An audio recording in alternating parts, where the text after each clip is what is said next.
Francozi imajo na področju avtomobilizma v bistvu izjemno tradicijo. Lani pa se vse skupaj očitno odrazilo tudi v izjemnem letu, saj so imeli rekordno leto s kar 2 milijonoma 142 tisoč prodanih vozil po svetu. Kljub slabim razmeram je njihova prodaja zrasla, tržni delež pa se je povečal predvsem na račun Kitajcev. Tam se bo poleg modela 408 prodajal še novi 508, ki pa ga bomo seveda dobili tudi Evropejci.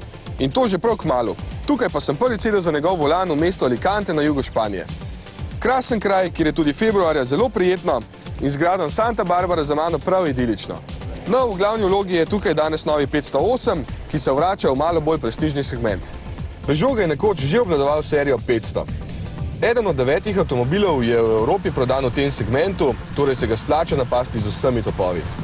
Pri Francozih to pomeni čisto nov model med hudo konkurenco, ki je z leti že zelo razvadila kupce.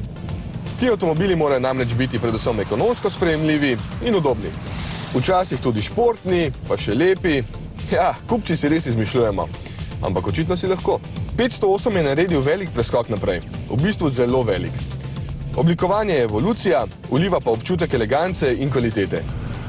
Avtomobil je postavljen na novo platformo 3, ki pomeni za dobrih 9 cm daljšo medosno razdaljo in 5 cm krajši previs čez sprednji kolesi. To pa ni samo lepše, ampak tudi bolje za vozne lastnosti. Še bolj navdušujoča je aerodinamika s količnikom upora le 0,26, inženirji pa so kljub večjim meram uspeli v povprečju od 25 do 35 kg zmanjšati maso avtomobila.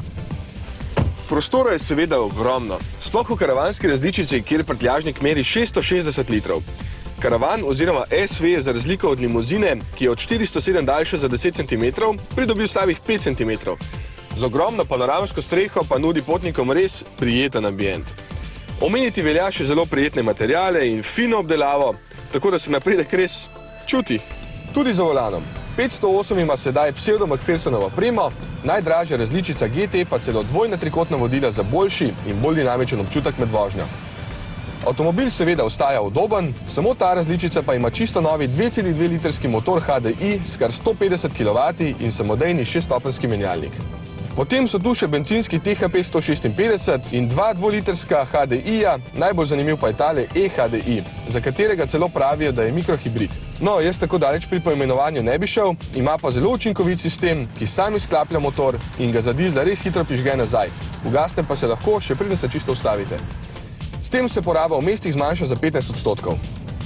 Pravi hibridni 508 pa pripelje že naslednje leto in naj bi porabil le 3,8 litra na 100 km. Ni slabo vse skupaj, pri nas pa bo na voljo od začetka marca. Za najmanj 20 500 evrov.